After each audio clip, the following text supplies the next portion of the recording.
Hello दोस्तों, कैसे हैं आप। एक बार फिर से स्वागत है आपका। ठीक है, हम पढ़ रहे थे, हमारा वर्कशीट चल रही थी। ठीक है, इस वाली बुक से देख लीजिए एक बार। तो हम वर्कशीट नंबर 3 है हमारी आज। वर्कशीट 3 में बोला, ठीक है, इरेशनल नंबर की बात कर रहा है वो, रेशनल और इरेशनल नंबर। ठीक है, तो ये आपको पता है, फिर भी एक बार थोड़ा सा ओवरव्यू लेते हैं हम। ठीक है, रेशनल नंबर होते हैं और दूसरे होते हैं इरेशनल नंबर। ठीक है, रेशनल और इरेशनल नंबर क्या होता है। देखिए, रेशनल नंबर जो पी अपॉन क्यू की फॉर्म में लिखे जा सकते हैं। ठीक है, where Q not is equal to 0 and P and Q, ठीक है, बिलोंग्स टू इंटीजर कह सकते हैं। ठीक है, और पी एंड क्यू को प्राइम भी होते हैं। ठीक है, को प्राइम भी होते हैं। ठीक है, पी और क्यू को प्राइम भी होते हैं। को प्राइम का मतलब इंटीजर से आप जानते हो। ठीक है, प्लस माइनस 0 को प्राइम होते हैं ऐसे कोई दो नंबर जिनके बीच में कॉमन फैक्टर सिर्फ एक होता है। ठीक है, इसका मतलब ये इस तरीके से लिख सकते हो 2 और 3, 2 और 3 के बीच में कॉमन फैक्टर केवल बने हुआ है, कोई कॉमन फैक्टर नहीं है। तो ये इरेशनल नंबर। इरेशनल नंबर होता है आपका √2, √3, √5, √7। ठीक है, पाई। ठीक है, पाई और 22/7 में अंतर है दोनों में। ठीक है, तो पाई इरेशनल मतलब कि जो पी अपॉन क्यू की फॉर्म में नहीं लिखे जा सकते वो हमारे इरेशनल नंबर कहलाते हैं। ठीक है, बाकी अब इनका रेशनल नंबर का टर्म एक होता है डेसिमल एक्सपेंशन। कैसा होता है रेशनल नंबर का, तो नॉन टर्मिनेटिंग नॉन रिपीटिंग, ना तो मतलब नॉन टर्मिनेटिंग नॉन रिपीटिंग मतलब तो ना वो खत्म होता है ना ही रिपीट होता है, कुछ नया ही नंबर आता जाता है। ठीक है, तो वो सब कहलाते हैं इरेशनल नंबर कहलाते हैं। अब इसमें प्रूफ है। ठीक है, एग्जाम्पल है। तो पहला क्वेश्चन ये है, prove that √3 is a irrational number. ठीक है, √3 इज ए रेशनल नंबर। तो देखो, अब √3 रेशनल नंबर वो कह रहा है प्रूफ करके बताना है, तो हम इसको कैसे प्रूफ कर सकते हैं। इसके लिए कंट्राडिक्शन है कि जो √3 है वो इरेशनल नंबर है, हम इसको मान लेंगे रेशनल नंबर। तो हम इसको कैसे प्रूफ करेंगे कि हमारे पास ये पता चल जाएगी √3 प्रूफ जो है इरेशनल नंबर नहीं है।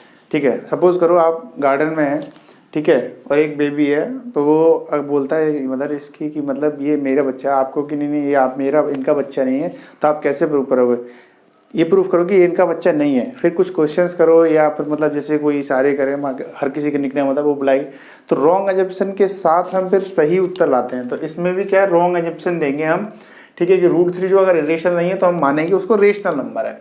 ठीक है, तो ये हमारा प्रूफ हुआ कंट्राडिक्शन से, प्रूव बाय कंट्राडिक्शन। फिर कंट्राडिक्शन को यूज करते हैं हम प्रूव करेंगे। तो लेट अस अज्यूम हमने कराया कि √3 एक रेशनल नंबर है। हमने मान लिया कि √3 जो है एक रेशनल नंबर है, और जब रेशनल नंबर है तो इसको हम पी अपॉन क्यू की फॉर्म में लिख सकते हैं। तो √3 equal to P upon Q, where P और क्यू जो है आई से बिलोंग करते हैं, मतलब इंटीजर है, और Q not equal to 0 and P and Q are coprime. ये बहुत महत्वपूर्ण चीज है, P and Q are coprime, जो हमें पहले ही बताया। ठीक है, तो अभी इसको देखो, अभी इसको इस तरीके से लिख सकते हैं। अब इसका क्या है, स्क्वायर कर दिया, इस वाले इक्वेशन का इसका स्क्वायर कर देंगे तो ये आ जाएगा 3 square equal to P square. अब यहाँ से देखो, ये जो पी स्क्वायर है इससे ये इसके दो फैक्टर हैं। ठीक है, 3 और क्यू स्क्वायर, तो 3 डिवाइड्स पी स्क्वायर। अब ये भाई इससे डिवाइड हो सकता है कि नहीं, जब ये नीचे जाएगा 3 तो यहाँ से हम कह सकते हैं 3 पी स्क्वायर को डिवाइड कर रहा है। अब पी स्क्वायर को डिवाइड करो तो पी को भी डिवाइड होगा। ठीक है, मान लो आपने कहा, अगर आपने बोला कि 4 का स्क्वायर जो है 2 से डिविजिबल है। ठीक है, 4 का स्क्वायर 2 से डिविजिबल, 4 का स्क्वायर होता है 16, तो 16 2 से डिविजिबल है। तो इसका मतलब आप ये कह सकते हैं 2 से 4 भी तो डिविजिबल है, दिख ही रहा है, इजीली दिख रहा है। तो हम यही कह सकते हैं भाई 3 डिवाइड्स पी, तो 3 पी को डिवाइड कर सकता है। तो लेट हमने माना कि p equal to 3m, p equal to 3m where m is integer. तो हमने फिर जो m की वैल्यू हम जो मानी है, ठीक है, p इक्वल टू 3m, वो हम इस इक्वेशन में रख देंगे, इक्वेशन नंबर फर्स्ट में। इक्वेशन नंबर जब फर्स्ट में रखा हमने तो ये आ जाएगा 3m square equal to 3q square. यहाँ से सॉल्व करके फिर हमारे पास एक दूसरी इक्वेशन ये आ गई कि 3m square equal to q square. अब देखो, अगर हम इसको q को, इसको 3 को नीचे ले जाए तो हम क्या कह सकते हैं कि 3 डिवाइड्स q स्क्वायर, सेम चीज कह सकते हैं। ठीक है, तो 3 डिवाइड्स q को डिवाइड कर। अब देखो 3 से जो है p भी डिवाइड हो रहा था और 3 से q भी डिवाइड हो रहा है, इसका मतलब इन दोनों कॉमन फैक्टर हो गया। ठीक है, तो so we can say that p and q have at least one as a common factor. ठीक है, वन कॉमन फैक्टर है वो 3 एक कॉमन फैक्टर हो गया। जब 3 कॉमन फैक्टर इसका हो गया तो कि को प्राइम तो नंबर नहीं नहीं। तो अब जो हमने जो डेफिनेशन थी हमारी वो रॉन्ग एजम्पशन हो गया कि अब जो हमने कहा कि भाई केवल 1 कॉमन फैक्टर होता है, हमने तो यहाँ 3 भी ला दिया। 1 तो ऑलरेडी सबका ही होता है कॉमन फैक्टर। ठीक है, तो ये हुआ क्या, अभी हमारा कंट्राडिक्शन होगा, इस कंट्राडिक्शन की वजह से हमारा एजम्पशन जो है वो रॉन्ग हो गया, गलत हो गया। तो हम ये कह सकते हैं, और ये आया क्यों, क्योंकि हमने गलत एजम्पशन मान लिया था कि रेशनल नंबर है, तो ये गलत हो गया, इसलिए हम कह सकते हैं कि √3 जो है रेशनल नंबर ही है। ठीक है, आई होप समझ में आया होगा आपके। नोट डाउन कर लीजिए अब तक के लिए, स्क्रीनशॉट लीजिए। अगला क्वेश्चन है, prove that 3 + √5 is an irrational number. ठीक है, ये भी प्रूफ करना है कि ये रेशनल नंबर है। सेम चीज करेंगे, हमने माना कि लेट करा कि 3 + √5 = P/Q, मतलब कि ये रेशनल नंबर हम मान लिया। जब ये रेशनल नंबर तो हम इसको P/Q की फॉर्म में लिख सकते हैं। इसका ट्रांसफॉर्मेशन करिए, ठीक है, तो ये हो जाएगा √5 = P/Q - 3। ठीक है, ये इस तरीके से हो जाएगा। अब ये देखिए, जब इधर एक इरेशनल नंबर है, आपने ये प्रूफ कर चुके हैं, ये बहुत सारे √2, √3, √5, ठीक है, और ये वाला जब कोई हम नंबर रेशनल नंबर है और उसमें हम कोई नंबर ऐड करेंगे तो रेशनल नंबर ही आएगा डेफिनेटली, इरेशनल तो हो ही नहीं सकता। तो ये क्या हो गया, रेशनल नंबर है।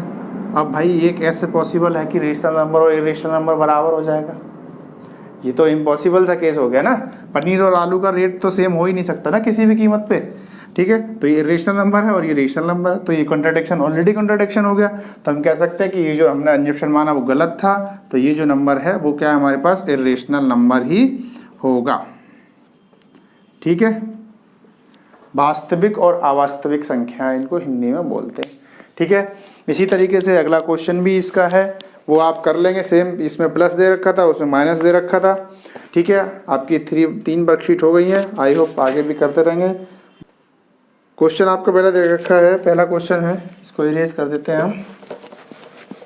ठीक है, क्वेश्चन है पहला, without long division state whether this number दे रखा है उसने 935/10500। इसके बताना है कि ये टर्मिनेटिंग होगा और नॉन टर्मिनेटिंग डेसिमल एक्सपेंशन होगा। ठीक है, टर्मिनेटिंग और नॉन टर्मिनेटिंग डेसिमल। तो देखो पहले इसको हम 5 से इजीली कट जाएगा, तो 5 से काट देते हैं हम इसको, 5 दूनी 10 हो जाएगा। ठीक है, 5 एकम 5 0 हो जाएगा। ठीक है, 5 एकम 5 हो जाएगा, और 4 5 8 40, 5 7 35। ठीक है, 187 = हो जाएगा ये 2100। अब इसके फैक्टर कर लेंगे हम। ठीक है, 2100 के फैक्टर हम करेंगे तो ये आ जाते हैं 3 × 7 × 2 की पावर 2 × 5 की पावर 2। अब देखो, अब मैंने बोला 2 और 5 अगर हो तब बात बनेगी, लेकिन 2 और 5 के अलावा भी आ गए। अब 3 और 7 इसमें आएगा, 3 और 7 से ये फैक्टर कैंसिल आउट हो नहीं रहे, इनसे ये कटेगा नहीं, कोई सा भी नंबर 3 से नहीं कटेगा। 7 और 1 8, 8 दूनी 16, 16 3 से डिविजिबल नहीं तो नहीं होगा, और 7 से भी नहीं होगा, 7 दूनी 14। ठीक है, और 7 दूनी 14 और बचे कितने, 4 4 और बचे 47, 47 डिविजिबल है ही नहीं। ठीक है, तो ये क्या हो गया, ये नॉन टर्मिनेटिंग रिपीटिंग हो गया। ठीक है, नॉन टर्मिनेटिंग रिपीटिंग हो गया।